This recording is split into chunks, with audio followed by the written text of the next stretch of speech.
राधे राधे। जय श्री कृष्णा। आज हम आपके लिए भारत का जो संवैधानिक विकास चल रहा है, हम उसको करा रहे थे। उसके अंतर्गत आज जो कराने वाले हैं, भारत शासन अधिनियम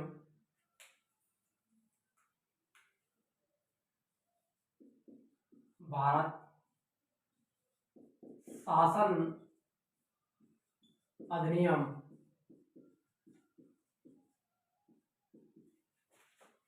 1858 इसको कराने वाले हैं। इसके बारे में आज आपको बताया जाएगा कि भारत शासन अधिनियम 1858 क्या था, इसमें क्या प्रावधान किए गए। अब देखिए, इसको बताने से पहले ये बताते हैं हम आपको, यार ये जो 1858 का अधिनियम आया था, इससे पहले 1833 का चार्टर एक्ट जो हमने पढ़ा, उसमें किया गया ये प्रावधान किया गया था, यानी उससे जो आने वाले जो अधिनियम है, जो भी एक्ट पारित होंगे, उनको अधिनियम कहा जाने लगा था। क्या क्या कहा जाने लगा? अधिनियम।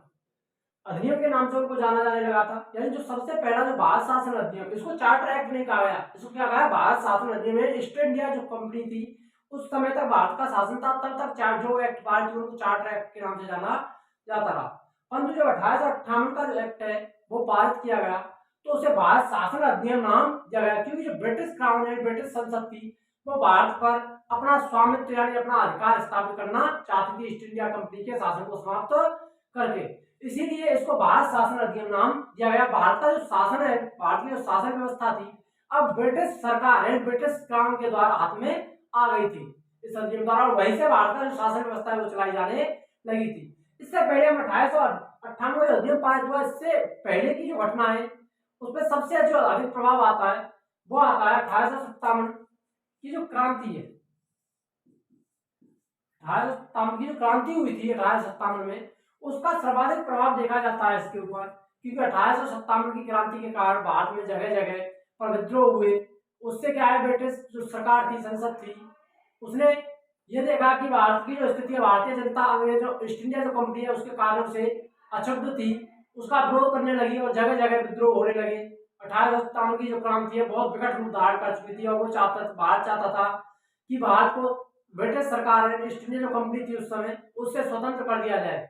इसका जो कारण क्या हुए, इसमें देखो 3 वर्गों की महत्वपूर्ण भूमिका रही थी। 3 वर्ग थे इसके, 3 वर्गों में, ठीक है, 1857 क्रांति में शासक वर्ग या राजा, शासक वर्ग, दूसरा सैनिक वर्ग,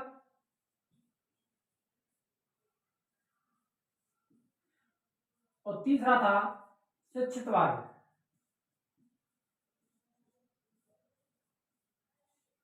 ये 3 वर्ग थे जो अंग्रेज ईस्ट इंडिया कंपनी थी उससे अक्षुब्ध हो गए थे। यानी राजा जो वर्ग था, शासक वर्ग था, जो ईस्ट इंडिया कंपनी का सहायता भी देते थे कुछ राजा महाराजा, उस समय उनका सहयोग भी करते थे, परंतु लॉर्ड डलहौजी की हड़प्पी नीति, जो डॉक्ट्रिन ऑफ लैप्स की नीति थी, उसके कारण, हड़प करने की जो नीति है, उससे कारण राजा महाराजा क्या, कई जो राजा महाराजा थे उनका कोई अगर वारिस नहीं होता था, उनका कोई शासक नहीं होता, तो उन्होंने अपने साम्राज्य विस्तार करने के लिए ईस्ट इंडिया कंपनी अपने धीरे धीरे अपने साम्राज्य का विस्तार करना चाहा, और अनेक जो रियासत थी, शासक थे, राजा थे, उनकी रियासतों को आप अपने साम्राज्य में मिलाना प्रारंभ कर दिया था। इससे क्या है, अनेक शासक जो थे, राजा महाराजा थे, वो भी ईस्ट इंडिया कंपनी से रुष्ट हो गए। उन्होंने भी उसका विरोध करना प्रारंभ कर दिया था। 1857 की क्रांति होने का ये कारण था। दूसरा सैनिक वर्ग, ईस्ट इंडिया कंपनी थी, जो भी भारतीय सैनिक थे ईस्ट इंडिया कंपनी के, जो सेना में शामिल किए जाते थे, और ईस्ट इंडिया कंपनी ने ऐसे हथियारों का मंगाया जो भारत में उपयोग करने के लिए, जिनका भारतवासी चलाना नहीं जानते थे, जो भारतीय सैनिक थे, उन्होंने उनमें चरी वाले कारतूसों की महत्वपूर्ण, सबसे पहले एनफील्ड जो राइफलें मंगाई थी, उनमें चरी वाले कारतूसों का प्रयोग होता था, जिनमें गाय और सुअर की चर्बी लगी होती थी, वो हिंदू धर्म के विरुद्ध होता था। जो हिंदू धर्म के विरुद्ध होता था, गाय और सुअर की चर्बी लगी कारतूसों का प्रयोग किया। इससे सैनिक वर्ग भी रुष्ट हो गया, क्योंकि इससे उनके धर्म का अपमान होता था। इसीलिए सैनिक वर्ग ने भी ईस्ट इंडिया कंपनी का विरोध करना प्रारंभ कर दिया था। फिर आता है शिक्षित वर्ग। तीसरा जो वर्ग था शिक्षित वर्ग, यानी ईस्ट इंडिया कंपनी थी, उसने 1833 के चार्टर एक्ट द्वारा, 1833 का जो चार्टर एक्ट था, उसमें भारतीय शिक्षा है, भारत में शिक्षा के प्रसार के लिए, और ईसाई धर्म, ईसाई मिशनरियों के धर्म के प्रचार प्रसार के लिए अलग से व्यय की अनुमति की थी और भारतवासियों को विदेशों में जाकर के शिक्षा ग्रहण करने के कार्य किए। इससे क्या है, कई भारतीय विद्वान विदेशों में गए और वहां से शिक्षा प्राप्त की। उन्होंने अमेरिका वगैरह की जो भी क्रांतियां थी उस समय हुई, उनके कारण किस प्रकार ईस्ट इंडिया कंपनी अंग्रेजों ने उनको अपना गुलाम बनाया, उन सभी का अध्ययन किया था। तब वो भी उससे उसको उनकी जानकारी हुई। तब तक जब उनको इस चीज की जानकारी हुई कि ईस्ट इंडिया कंपनी हमको गुलाम बनाए हुए है, वो हम पर शासन कर रही है, तो उन्होंने सोचा कि क्यों ना हम उन्हीं की जो क्रांतियों में हुई उनका कारण हुआ, उन्हीं कारणों से भारतवासियों को भी ज्ञान प्राप्त हुआ, इंग्लैंड की नीतियों के बारे में जाना, अंग्रेजों की नीतियों के बारे में जाना। तब उसने जो भारतीय विद्वान थे, जो शिक्षित वर्ग था, उसने उसका विरोध करना प्रारंभ कर दिया और वो चाहते थे कि भारत को ईस्ट इंडिया कंपनी से स्वतंत्र कर दिया जाए, अब उनको गुलाम नहीं बनाया जाए। अगर कोई व्यक्ति को किसी चीज की जानकारी नहीं है, जब तक ज्ञान नहीं होता तब तक वो व्यक्ति गुलामी को जान सकता है, और जब उसे किसी चीज का ज्ञान हो सकता है कि हम किस कारण गुलाम बन रहे हैं, क्यों बन रहे हैं, हमारे क्या अधिकार है, तो व्यक्ति उस गुलामी से या दास्ता से दूर होना चाहता है। जब तक ज्ञान नहीं होता कोई भी प्रकार का शासन कर सकता है। इसी कारण ईस्ट इंडिया कंपनी ने भारत पर शासन किया। तो ये तीन वर्गों की जो महत्वपूर्ण भूमिका थी, इसी के कारण 1857 की जो क्रांति है वो विकट रूप धारण कर चुकी थी। परंतु 1857 की जो क्रांति है वो लॉर्ड कैनिंग उस समय गवर्नर जनरल थे भारत के, उनके समय हुई थी। परंतु धीरे धीरे ईस्ट इंडिया कंपनी जो अंग्रेज सेना थी उसने इस क्रांति को धीरे धीरे दबा दिया। परंतु ईस्ट इंडिया जो इंग्लैंड की जो सरकार थी, तो देखिए 2 अगस्त 1858 2 अगस्त 1858 में 2 अगस्त 1858 में भारत शासन अधिनियम 1858 पारित किया गया। कब पारित हुआ था ये? भारत शासन अधिनियम 1858, 2 अगस्त 1858 को इसको पारित किया गया था। उस समय देखिए जब 1857 की जो क्रांति हुई थी और 1857 का जो अधिनियम है पारित करने के लिए, पेश करने के लिए ब्रिटिश संसद में यह अधिनियम पेश किया गया था, तब तत्कालीन प्रधानमंत्री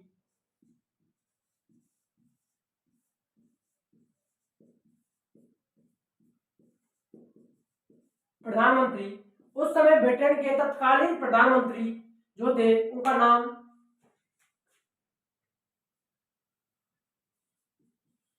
पामस्टन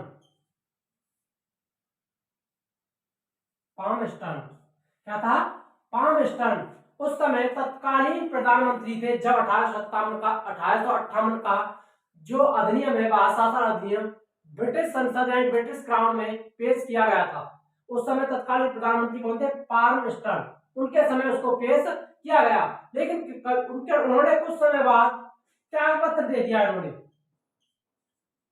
त्याग पत्र दे दिया था। इन्होंने जो पामस्टन थे उन्होंने 1858 में त्याग पत्र दे दिया। 1857 की क्रांति के समय यही भारत के वो ब्रिटेन के प्रधानमंत्री थे उस समय, तो इन्होंने त्याग पत्र दिया। उसके बाद जो अधिनियम 1858 का जो पेश किया गया था ब्रिटिश संसद में, उसके बाद इनके बाद त्याग पत्र देने के बाद प्रधानमंत्री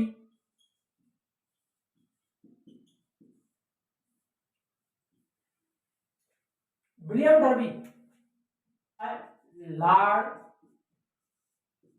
डर्बी, यह 1857 की क्रांति हुई, उससे लॉर्ड डर्बी डर गए। कौन डर गए? डर्बी डर गए। तो इससे डर्बी को डर से याद कर सकते हैं। डर्बी को किससे याद कर सकते हैं? डर से।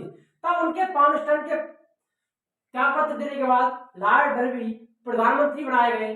तब 2 अगस्त 1858 को इनके समय जो 1858 का जो अधिनियम पेश किया गया था वो पास हो गया, यानी पारित हो गया। कब पारित हुआ? किसके समय? लॉर्ड डर्बी के समय। प्रधानमंत्री कौन थे उस समय जब 1858 का अधिनियम पारित किया गया था? भारत शासन अधिनियम 1858 लॉर्ड डर्बी के समय पारित हुआ। पेश किया गया था पामस्टन के समय, परंतु पास हुआ, पारित हुआ था लॉर्ड डर्बी के समय। दोनों चीजों को ध्यान रखना जरूरी है। यानी 1858 का जो अधिनियम है वो किसके समय पेश किया गया था ब्रिटिश कांग्रेस संसद में? पामस्टन के समय। परंतु पास कब हुआ था? लॉर्ड डर्बी के समय। ये दोनों प्रधानमंत्री थे उस समय।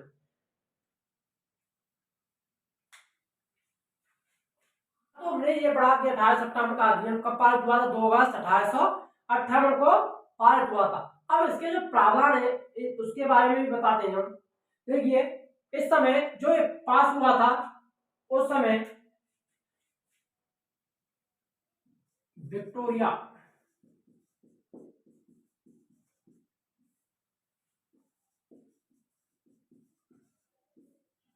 यानी ब्रिटेन की जो महारानी थी वो कौन थी? विक्टोरिया। ब्रिटेन की जो महारानी कौन थी उस समय? विक्टोरिया थी। कौन थी? विक्टोरिया, महारानी विक्टोरिया। उस समय ब्रिटेन की महारानी थी जैसे, और उन्हीं के शासन में, जैसे भारत में राष्ट्रपति का शासन होता है उस समय उसी प्रकार ब्रिटेन की महारानी है वही वहां की सर्वोच्च महारानी यानी साम्राज्ञी कहलाती थी। कौन थी साम्राज्ञी? कौन थी? महारानी विक्टोरिया साम्राज्ञी थी। उन्हीं के समय 1858 का अधिनियम भी पारित हुआ था। इन्होंने अपना एक घोषणा पत्र भी जारी किया था जिसे महारानी विक्टोरिया का घोषणा पत्र 1858 के नाम से जाना जाता है। ये इन्होंने पारित किया था। उसमें कुछ प्रावधान किए गए थे, कुछ अधिकार दिए गए थे, उनके बारे में बताएंगे कि 1858 का अधिनियम क्या था। आगे बताएंगे। देखिए, महारानी जो विक्टोरिया का जो शासन है, शासनकाल 1838 से 1901 कब तक रहा था? 1838 से 1901 तक महारानी विक्टोरिया का शासनकाल रहा था। देखिए, इसके जो प्रावधान है उनके बारे में बताते हैं हम आपको।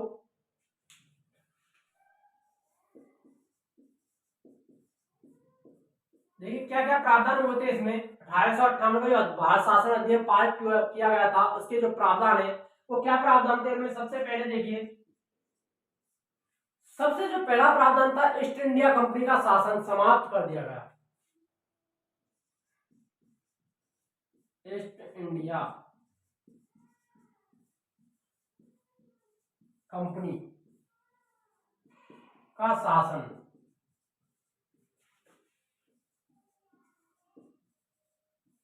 समाप्त। ईस्ट इंडिया कंपनी का शासन क्या कर दिया? समाप्त कर दिया गया। ईस्ट इंडिया कंपनी का शासन समाप्त कर दिया गया। यही भारत में ईस्ट इंडिया कंपनी जो शासन करती थी, भारत का जो प्रशासन है, ईस्ट इंडिया कंपनी का जो शासन था, प्रशासन था, उसको समाप्त कर दिया। ईस्ट इंडिया कंपनी को भी समाप्त नहीं किया था। ईस्ट इंडिया कंपनी को समाप्त नहीं किया गया था, परंतु ईस्ट इंडिया कंपनी का जो भारत का शासन किया जाता था उसको समाप्त कर दिया गया। और भारत का शासन, भारत का प्रशासन ब्रिटिश क्राउन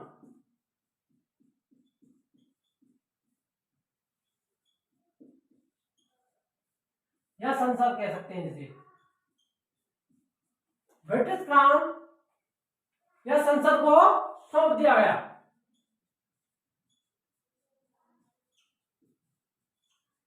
यानी भारत का शासन अब 1858 में अधिनियम पारित हुआ था उसके तहत भारत का शासन किसको सौंप दिया गया? ब्रिटिश क्राउन यानी ब्रिटिश संसद के हाथ में आ गया था। यानी अब भारत की जो शासन व्यवस्था है, भारत में जो प्रशासन का जो कार्य है वो कहां से होने लगा था? इंग्लैंड से होने लगा। ब्रिटिश क्राउन यानी ब्रिटिश संसद के हाथ में आ गया। ईस्ट इंडिया कंपनी का शासन भारत से समाप्त कर दिया गया। यानी भारत का जो शासन है, शासन व्यवस्था है, वो कंपनी का जो शासन होता था उसे 1858 के एक्ट के द्वारा समाप्त कर दिया गया। और भारत का प्रशासन की जो व्यवस्था है वो कहां सौंप दी गई? ब्रिटेन की महारानी, ब्रिटिश संसद, ब्रिटिश क्राउन को सौंप दी गई। अब भारत की शासन व्यवस्था ब्रिटेन से चलाए जाने लगा। अब वहां से चलाए जाने की बात तो की गई थी, अब उसका शासन कैसे चलाया जाए उसको कोई ध्यान नहीं था कि भारत में शासन किस प्रकार से हो। ईस्ट इंडिया कंपनी का शासन समाप्त किया, सबसे पहला बात था। इसीलिए उसने भारत में, अब जो कुछ और एक प्रावधान आगे देखते हैं। दूसरी बात, भारत में गवर्नर जनरल, भारत में जो भारत का गवर्नर जनरल था उसको वायसराय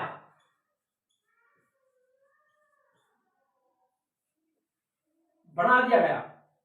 यानी भारत का कौन बना दिया गया? गवर्नर जनरल को वायसराय पद नाम दिया गया। क्या दे दिया गया? 1858 के अधिनियम द्वारा वायसराय, गवर्नर जनरल का जो पद है उसको समाप्त कर दिया गया। गवर्नर जनरल को पद को समाप्त करके वायसराय कहा जाने लगा, गवर्नर जनरल को क्या कहा जाने लगा, वायसराय। परंतु प्रशासन की दृष्टि से इंग्लैंड का जो प्रशासक है उसकी दृष्टि से वो गवर्नर जनरल ही पदनाम रहा। परंतु बाद में गवर्नर जनरल के स्थान पर भारत में जो शासन करने के लिए ब्रिटिश सरकार की तरफ से ब्रिटिश सरकार थी उसके शासन व्यवस्था को देखने के लिए ब्रिटिश शासक ब्रिटिश साम्राज्य के प्रशासक के रूप में जो शासन करने के लिए पद का सृजन किया गया था वो कौन था, वायसराय का पद। किसका पद सृजित किया गया था, वायसराय। भारत का जो गवर्नर जनरल था उसको भारत का वायसराय बना दिया गया, क्योंकि ब्रिटेन का जो भारत का जो शासन व्यवस्था वो कहां से होने लगी, ब्रिटिश क्राउन है, ब्रिटिश संसद से होने लगी भारत पर शासन करने की। तो उसके जो गवर्नर जनरल का पद है उसको, क्योंकि उसका शासन कहां से हो रहा था, इंग्लैंड से हो रहा था, इसीलिए उसके पद और शक्तियों में वृद्धि करने के लिए उसको क्या पद दे दिया गया, वायसराय का नाम दे दिया गया। क्योंकि अब वो किसके रूप में कार्य करता था, ब्रिटिश सरकार के प्रतिनिधि के रूप में भारत में कार्य करता था, ब्रिटिश सरकार के प्रतिनिधि के रूप में भारत में कार्य कर रहा था, इसीलिए उसको वायसराय कहा जाने लगा। परंतु ब्रिटेन में वो प्रशासनिक दृष्टि से, प्रशासक की दृष्टि से उनके जो कागज है उनमें उसको गवर्नर जनरल का ही पदनाम रखा गया था। परंतु भारत में शासन में ओहदा बढ़ाने के लिए, शासन को, क्योंकि भारत का शासन कहां से हो रहा था, इंग्लैंड से हो रहा था, इसीलिए उसके शासन पद का ओहदा बढ़ाने के लिए, उसकी शक्तियों को बढ़ाने के लिए उसका नाम दे दिया गया वायसराय। क्या नाम दे दिया गया, वायसराय। देखिए भारत का जो भाषा गवर्नर जनरल वायसराय तो बना दिया गया। अब उस समय भारत का प्रथम वायसराय, भारत के प्रथम वायसराय, यानी इसका पूरा जो नाम की बात करें तो वो गवर्नर जनरल वायसराय था। क्या नाम था, गवर्नर जनरल वायसराय। तो वायसराय कहा जाने लगा। तो भारत के प्रथम वायसराय कौन बनाए गए, लॉर्ड कैनिंग। कौन बने, Lord Canning. Lord Canning Bharat के प्रथम वायसराय थे। भारत के प्रथम वायसराय कौन थे, लॉर्ड कैनिंग। और अंतिम गवर्नर जनरल भी कौन थे, लॉर्ड कैनिंग। अंतिम गवर्नर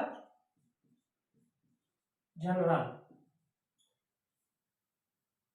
अंतिम गवर्नर जनरल और भारत के प्रथम वायसराय कौन थे, लॉर्ड कैनिंग। कौन, किसको बनाया गया, लॉर्ड कैनिंग को बनाया गया। इनका जो शासनकाल है वो 1856 से 1862। इनका जो काल था वो कितना था काल, 1856 से 1862 तक लॉर्ड कैनिंग गवर्नर जनरल भी रहे और उसके बाद कौन बना दिए गए, वायसराय बना दिए गए। क्योंकि इनको वायसराय, जो ईस्ट इंडिया कंपनी का शासन समाप्त किया गया था तो अधिकांशतः जो भी अधिकार थे, जो ईस्ट इंडिया कंपनी के अधिकारी थे उनको यहाँ से वापस इंग्लैंड बुला लिया गया था।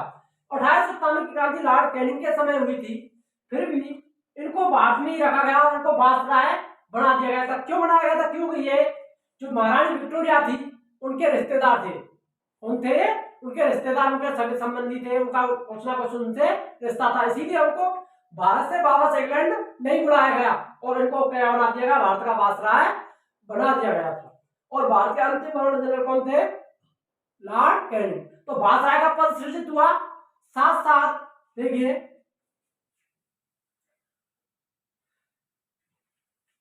अगला है, इसमें देखिए आगे क्या किया, जो द्वैध शासन प्रणाली थी, द्वैध शासन व्यवस्था,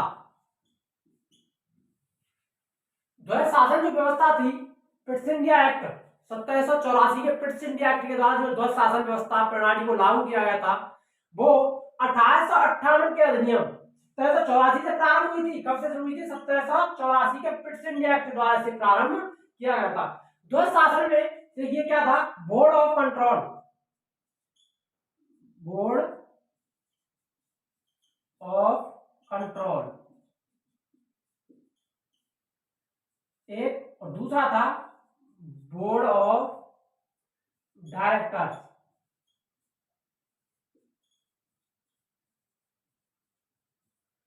बोर्ड ऑफ कंट्रोल और बोर्ड ऑफ डायरेक्टर्स, यानी ये दो द्वैध शासन प्रणाली थी, बोर्ड ऑफ कंट्रोल और board of directors. Board of control directors जो ईस्ट इंडिया कंपनी के सदस्य होते थे, यानी ईस्ट इंडिया कंपनी से संबंधित थे, और ईस्ट इंडिया कंपनी पर नियंत्रण करने के लिए 1784 में बोर्ड ऑफ कंट्रोल की स्थापना की गई है। नियंत्रण मंडल, इसको कहते हैं नियंत्रण मंडल, नियंत्रण मंडल, और इसे कहते हैं निर्देशक मंडल।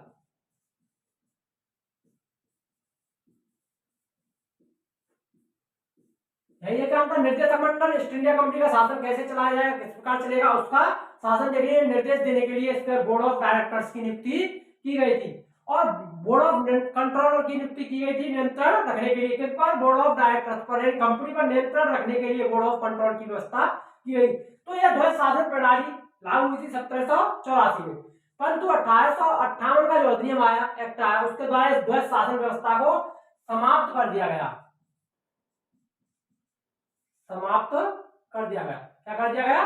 समाप्त है। ध्वज शासन व्यवस्था, बोर्ड ऑफ कंट्रोल और बोर्ड ऑफ डायरेक्टर्स, दोनों को समाप्त कर दिया गया। ध्वज शासन व्यवस्था समाप्त हो गई, बोर्ड ऑफ कंट्रोल और बोर्ड ऑफ डायरेक्टर्स को भी समाप्त कर दिया गया।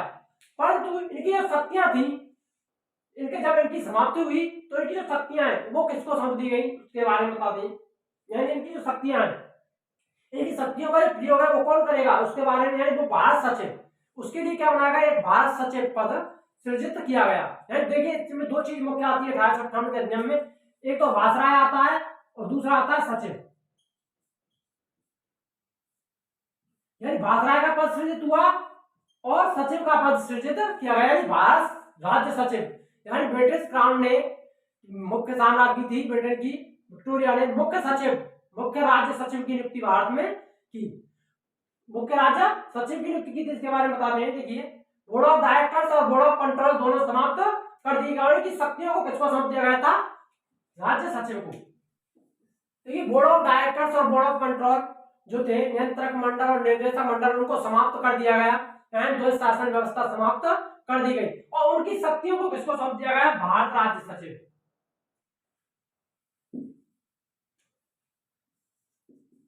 भारत राज्य सचिव, यानी भारत में जो शासन है, वायसराय है, भारत का शासन अधिनियम कहां से होने लगा? ब्रिटिश क्राउन से होने लगा। तो भारत में भारत राज्य सचिव, जहां इसे मुख्य राज्य सचिव, ब्रिटिश क्राउन ने, ब्रिटेन की जो महारानी थी, साम्राज्य थी, तो उसने भारत में शासन व्यवस्था को देखने के लिए, संचालन करने के लिए मुख्य राज्य सचिव की नियुक्ति की। यानी मुख्य राज्य सचिव का पद सृजित किया, यानी एक मुख्य राज्य सचिव नियुक्त किया गया, जिसे भारत में क्या कहा जाता था? भारत राज्य सचिव, भारत सचिव के नाम से जाना जाता था। भारत सचिव के नाम से जाना जाता था किसे? मुख्य राज्य सचिव को। और ये सचिव है, जो मुख्य राज्य सचिव है, देखिए भारत के पहले मुख्य राज्य सचिव बनाए गए, भारत के पहले मुख्य राज्य सचिव,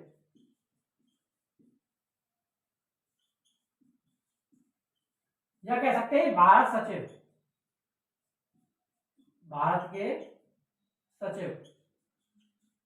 ये भारत के पहले सचिव या मुख्य राज्य सचिव कौन थे, उसके बारे में बताते हैं। स्टैनले, लॉर्ड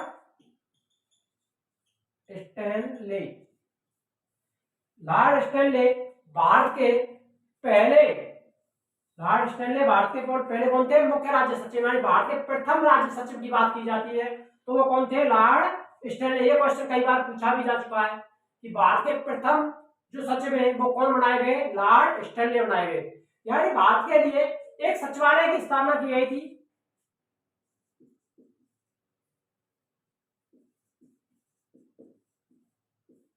सचिवालय की स्थापना की गई। कहां पर की गई थी? ब्रिटेन में। कहां की गई? ब्रिटेन। जो सचिव है वो कहां पर होता था? ब्रिटेन में। कहां बैठता था? सचिवालय कहां पर स्थित था? भारत का जो सचिवालय है वो कहां था? ब्रिटेन में स्थित था। परंतु जो वायसराय है वो कहां बनाया गया था? भारत के लिए। वायसराय का जो पद है वो भारत में रहता था। वायसराय कहां रहता था? भारत में। और जो सचिव है, भारत जो सचिव है वो कहां रहता था? ब्रिटेन में। और जो भारत सचिव या राज्य सचिव था वो ब्रिटिश क्राउन, ब्रिटिश संसद या ब्रिटिश सरकार, ब्रिटिश संसद या कह सकते हैं ब्रिटिश मंत्रिमंडल। ब्रिटिश जो मंत्रिमंडल होता था वो सचिव है, ये उस मंत्रिमंडल का सदस्य होता था, यानी जो मंत्रिमंडल में थे उसको नियुक्त किया जाता था। भारत में जो राज्य सचिव उसकी नियुक्ति कहां से होती थी? ब्रिटिश मंत्रिमंडल, यानी ब्रिटिश मंत्रिमंडल का कोई भारत मंत्री, जैसे कह सकते हैं भारत मंत्री, भारत राज्य सचिव को क्या कहा जाता था? भारत मंत्री। जो ब्रिटिश मंत्रिमंडल का सदस्य होता था उस भारत मंत्री को भारत का सचिव बनाया गया था। क्या बनाया जाता था? सचिव। जो ब्रिटिश मंत्रिमंडल का सदस्य होता था। तो भारत के प्रथम भारत मंत्री या राज्य सचिव कौन थे? स्टैनली। इसका मुख्यालय कहां था? सचिवालय कहां था? इंग्लैंड में। और जो संपूर्ण अधिकार जो शक्तियां दी गई थी वो सचिवालय को, यानी सचिव था उसी को दी गई थी। और जो भारत सचिव है वो ब्रिटेन की जो महारानी थी या साम्राज्ञी थी या ब्रिटिश संसद, उसके प्रति वो उत्तरदायी होता था। भारत सचिव किसके प्रति उत्तरदायी होता था? ब्रिटेन की साम्राज्ञी या संसद के प्रति उत्तरदायी होता था। और भारत के बारे में कोई भी कानून या कोई निर्णय लेने उसके जो अधिकार है वो किसको सौंपे गए? भारत मंत्री यानी भारत सचिव को सौंपे गए थे। वायसराय का इसमें कोई भी हस्तक्षेप नहीं था। वायसराय थे वो सलाह ले सकता था, विचार विमर्श कर सकता था सचिव। ठीक है, तो भारत सचिव कई निर्णय अंतिम होते थे, यानी भारत सचिव था उसी से कानूनों वगैरह विचार विमर्श होता था। और वो जो निर्णय लेता भारत के बारे में, कानूनों के बारे में, शासन व्यवस्था कैसे चलेगी, वो सभी किसके निर्णय मान्य होते थे? सचिव के निर्णय मान्य होते थे। आगे देखते हैं अगला जो प्रावधान है वो क्या था? जो भारत जो सचिव है, भारत राज्य सचिव,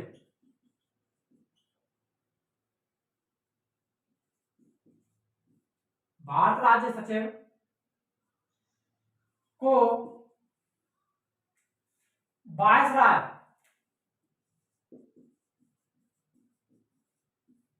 यानी उस समय भारत के जो वायसराय थे, भारत राज्य सचिव को वायसराय से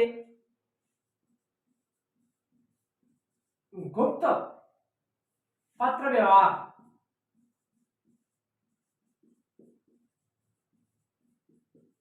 करने का अधिकार दिया गया। गुप्त पत्र व्यवहार करने का अधिकार दिया गया था। किसको? भारत सचिव को। किसे दिया गया था? भारत जो राज्य सचिव था उसको वायसराय के साथ गुप्त पत्र व्यवहार करने का अधिकार भी दिया गया था। गुप्त पत्र व्यवहार जो राज्य सचिव है वायसराय के साथ गुप्त पत्राचार व्यवहार कर सकता नहीं, उसके पर विचार विमर्श कर सकता था, उससे कुछ ना कुछ बातचीत कर सकता था गुप्त रूप से, यानी वो उसको सार्वजनिक नहीं कर सकता था। अगला जो प्रावधान है वो देखिए, भारत के लिए या भारत के प्रशासन के लिए, भारत के प्रशासन के लिए एक भारत परिषद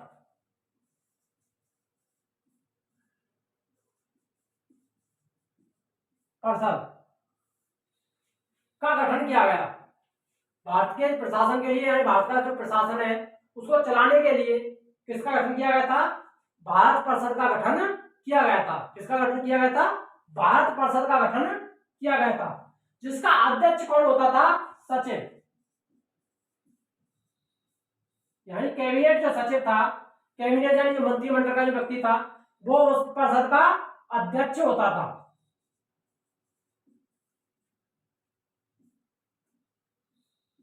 उस परिषद का अध्यक्ष कौन होता था? भारत परिषद की स्थापना की गई। भारत के प्रशासन के लिए 15 सदस्य, कितने सदस्य होते थे परिषद में? 15 सदस्य होते थे। कितने सदस्य होते थे? 15 सदस्य, यानी 15 सदस्यीय भारत परिषद का गठन किया गया था, जिसका अध्यक्ष होता था सचिव। कौन होता था? सचिव होता था। और ये कहां बैठती थी? इंग्लैंड में, यानी ब्रिटेन में बैठती थी। कहां बैठती थी? ब्रिटेन। परिषद कहां होती थी? ब्रिटेन में। इसमें कुल सदस्य कितने हो गए? एक अध्यक्ष और 15 सदस्य। तो ये 15 सदस्य हैं, उनमें से देखिए 8 + 7 = 15। 8 7 15, 8 7 कितने होते हैं? 15। यानी देखिए जो 8 जो सदस्य हैं, जो 8 सदस्य हैं, उनकी नियुक्ति ब्रिटिश क्राउन कौन करता था? ब्रिटिश क्राउन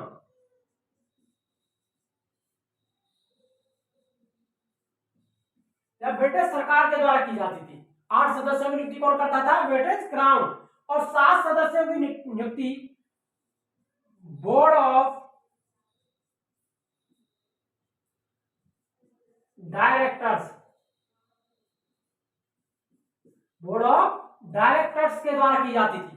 देखो, बोर्ड ऑफ डायरेक्टर्स और बोर्ड ऑफ कंट्रोल उन दोनों को समाप्त कर दिया गया था, परंतु उनको बाद में शासन का अनुभव था। यानी ब्रिटिश परिषद है वो नई नई थी, सचिवालय वगैरह नया निर्माण किया गया था, उनको बाद में शासन का अनुभव नहीं था, किस प्रकार से बाद में यातायात करना है, किस प्रकार का लेन देन करना है, शासन कैसे चलाना है, वो सभी चीजों की जानकारी नहीं थी। इसीलिए उनके सदस्यों को भी इसमें रखा गया, उनकी भूमिका इसमें रखी गई। तो बोर्ड ऑफ डायरेक्टर के बाद 7 सदस्यों को नियुक्त किया जाता था।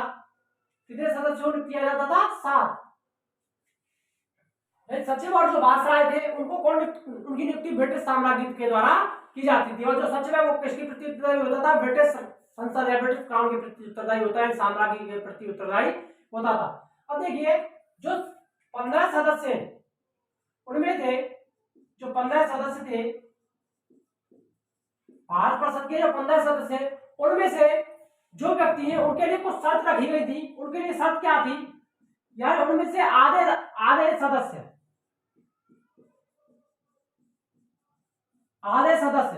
कम से कम 10 वर्ष तक, कितने वर्ष तक? 10 वर्ष तक। यानी 15 सदस्य उनकी जो नियुक्ति होती थी वो किस प्रकार से होती थी? 8 सदस्य तो ब्रिटिश क्राउन के द्वारा किए जाते थे नियुक्त, और 7 सदस्य बोर्ड ऑफ डायरेक्टर के द्वारा नियुक्त किए जाते थे। और वो कैसे व्यक्ति होते थे? उनके लिए शर्त क्या थी?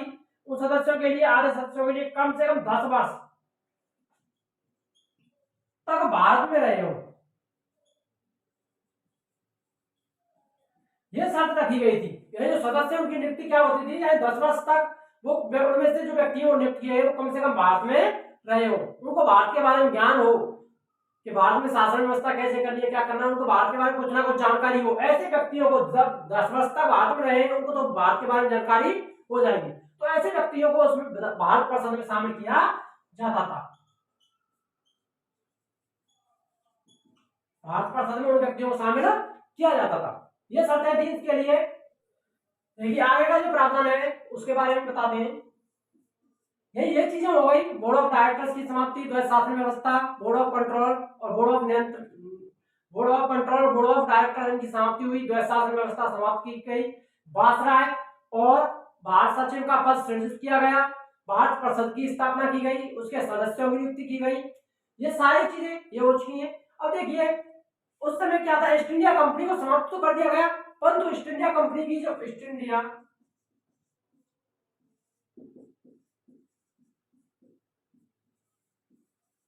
कंपनी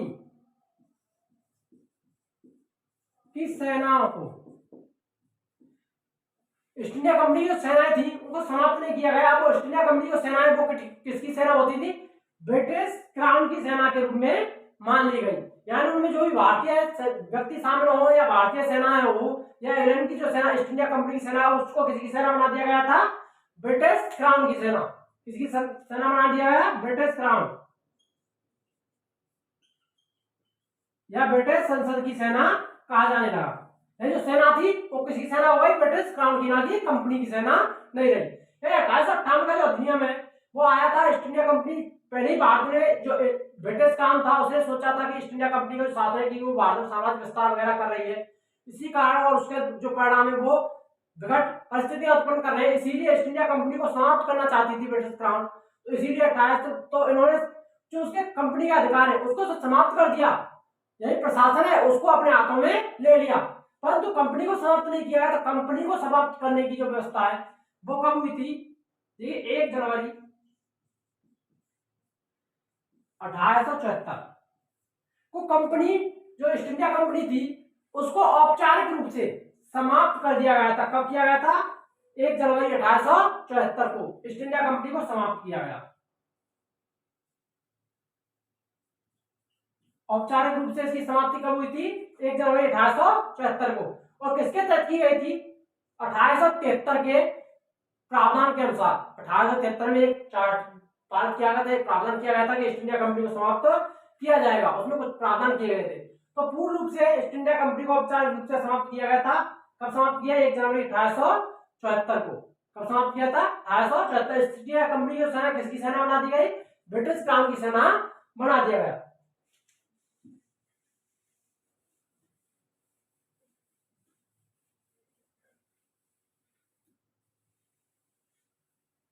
अब देखिए, अब कर आप बताते हैं महारानी विक्टोरिया की जो घोषणा है। महारानी विक्टोरिया का घोषणा पत्र।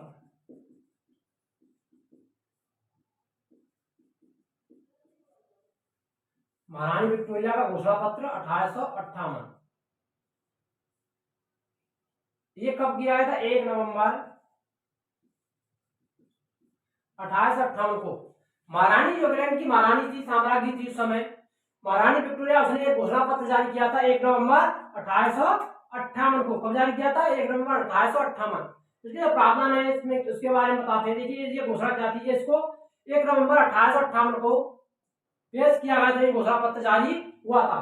इसको भारत के लॉर्ड कैनिंग, बादशाह कौन थे उस समय? Lord Canning. लॉर्ड कैनिंग ने 1 नवंबर 1858 1 नवंबर 1858 को 1 नवंबर 1858 को इलाहाबाद 1 नवंबर लॉर्ड कैनिंग ने 1 नवंबर 1858 को इलाहाबाद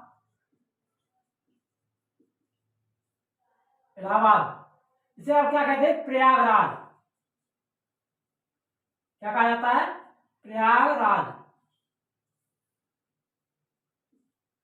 यानी अब इलाहाबाद का क्या नाम कर दिया गया है? प्रयागराज नाम कर दिया गया है। इलाहाबाद का क्या नाम कर दिया गया है? प्रयागराज कहते हैं। इलाहाबाद के जो इलाहाबाद का जो पार्क है उसमें इलाहाबाद का मिंटो पार्क, कौन सा पार्क था? इलाहाबाद का मिंटो पार्क के, यानी लॉर्ड कैनिंग ने महारानी जो विक्टोरिया की जो घोषणा थी, घोषणा पत्र था, उसको 1 नवंबर 1858 को इलाहाबाद के मिंटो पार्क में, यानी उसको वर्तमान में क्या कहते हैं? प्रयागराज। मिंटो पार्क में जो एक विशाल शाही दरबार का आयोजन किया। मिंटो पार्क के विशाल शाही दरबार, मिंटो पार्क के विशाल शाही दरबार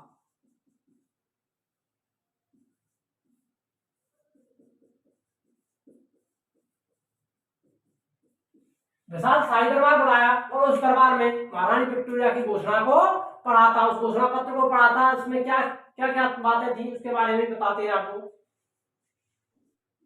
इसने क्या किया था? ईस्ट इंडिया जो कंपनी का शासन है उसको समाप्त कर दिया गया। क्या कर दिया? ईस्ट इंडिया कंपनी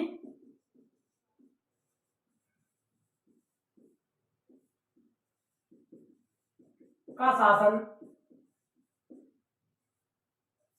समाप्त किया गया और जो व्यवस्था है वो किसके हाथ में आ गई? ब्रिटिश क्राउन के हाथ में आ गई थी। किसके हाथ में आ गई थी? ब्रिटिश क्राउन के हाथ में आ गई। ब्रिटिश साम्राज्य ने उसका अपने अब कहा था, शाही दरबार में कहा था ईस्ट इंडिया कंपनी का शासन समाप्त किया जाता है और भारतीय जो शासन व्यवस्था है ब्रिटेन से उन्हें लगेगी। इसमें और कहा गया था कि यानी भारतीय जो व्यक्ति हैं, भारतीय नागरिकों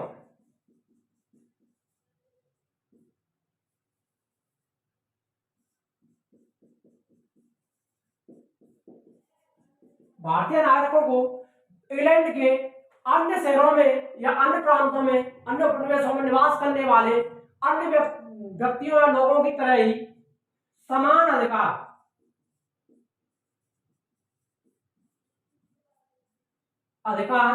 दिए जाने की घोषणा की गई। यानी भारतवासी वो भारतीय नागरिक थे जो ईस्ट इंडिया कंपनी या इंग्लैंड का जो प्रशासन था, शासन क्षेत्र था, उपनिवेश थे, उन सभी के समान भारतीय नागरिकों को भी अधिकार प्रदान किए जाने की घोषणा की गई कि उन्हीं के समान भारतीयों को समान अधिकार दिए जाएंगे। कोई भी व्यक्ति कहीं भी आ जा सकता था। ब्रिटिश जो उपनिवेश प्रांत थे, ब्रिटिश क्षेत्र था, साम्राज्य था, उसके किसी भी क्षेत्र बिना किसी वीजा वगैरह के वो विचरण कर सकते थे, यानी आ जा सकते थे। इसी कारण महात्मा गांधी, जवाहरलाल नेहरू वगैरह कुछ व्यक्ति हैं वो विदेशों में शिक्षा प्राप्त करने के लिए गए। उनसे कोई किसी प्रकार का कोई वीजा नहीं लिया जाता था और कोई भी कहीं भी व्यक्ति कहीं की भी यात्रा कर सकता था। तीसरी बात, भारतीय लोगों को या नागरिकों को लोक सेवा में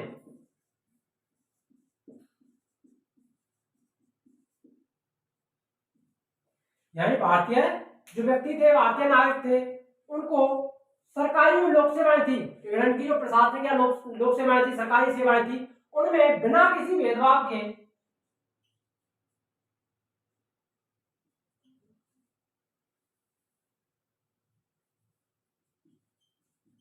बिना किसी भेदभाव यानी बिना किसी भेदभाव के लोक सेवा में उनकी योग्यता के आधार पर व्यक्तियों को नौकरी शामिल किया जाएगा। यानी ये भी घोषणा की गई महारानी विक्टोरिया के भारतीय जो व्यक्ति हैं, लोग हैं, नागरिक हैं, वो उनकी योग्यता और प्रतियोगी परीक्षाओं को इस प्रकार पास करने के बाद उनको सरकारी सेवा में बिना किसी भेदभाव के नियुक्त किया जाएगा, बिना किसी भेदभाव को उनको नियुक्त कर दिया जाएगा। यह घोषणा की गई थी। उनके साथ ना धर्म, लिंग, वंश, जाति के आधार पर कोई भी भेदभाव नहीं किया जाएगा। कोई भी व्यक्ति अब उनको धर्म को अपनाने पर भी जबरदस्त नहीं किया, क्योंकि उनको पता था कि भारत की जो 1857 में जो क्रांति हुई है वो धर्म वगैरह पर ही आधारित थी। अगर धर्म के आधार भारतीयों को दबाया जाए कि जबरदस्ती उनको ईसाई धर्म ग्रहण करने के लिए कुछ ना कुछ कहा जाए, प्रेरित किया जाए, तो इससे क्या भारतवासी रुष्ट हो जाएंगे। महारानी जी की जो घोषणा थी उसका यही आधार था कि उनको धार्मिक, कोई व्यक्ति किसी भी धर्म को अपना सकता है, धार्मिक अत्याचार उन पर नहीं किया जाएगा, कि जबरदस्ती किसी व्यक्ति के ऊपर कोई धर्म नहीं थोपा जाएगा, बिना किसी भेदभाव, लिंग, जाति के आधार पर सरकारी लोक सेवा में नियुक्ति के आदेश भी जारी कर दिए गए थे।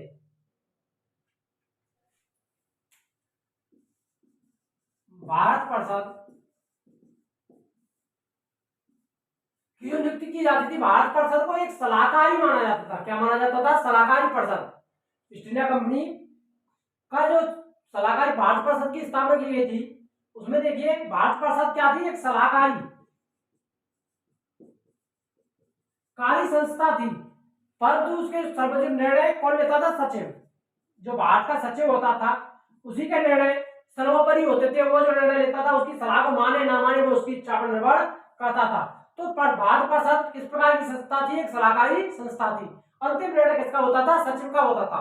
और इसमें यह प्रावधान किया, यह भी प्रावधान किया गया था कि भारत जो सचिव है, भारत सचिव, यह अधिकार थे भारत सचिव को कि भारत सचिव भारत के वार्षिक बजट,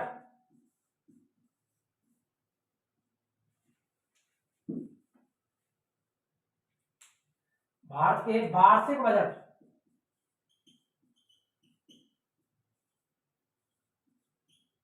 और भारत की भौतिक उन्नति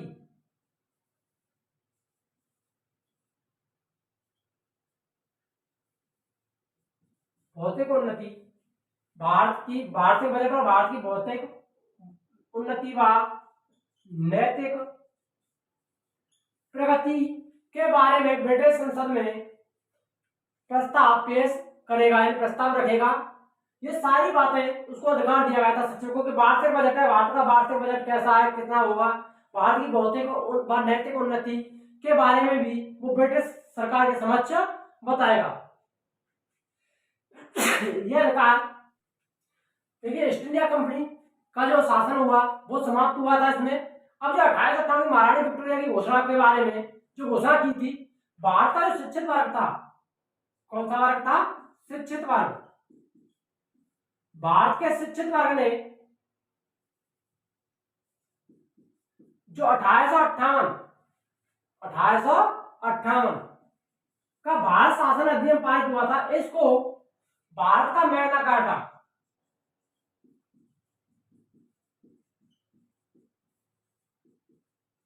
कहा है, भारत का मैग्ना कार्टा कहा।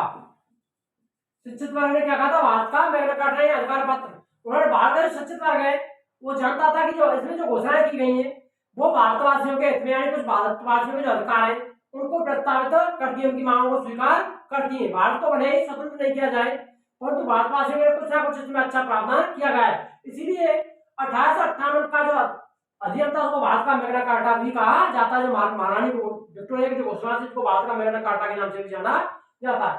1858 का जो शासन अधिनियम है, भारत शासन अधिनियम, उसको भारत का अच्छा शासन, यानी भारत का अच्छा शासन, यानी भारत का अच्छा शासन के नाम से भी जाना जाता है। 1858 का जो अधिनियम है वो किया गया था, उसे भारत का अच्छा शासन के नाम से भी जाना जाता है, क्योंकि उसमें कुछ भारतवासियों ने कुछ ना कुछ ऐसे प्रावधान किए गए थे जो भारतवासियों के हित में थे।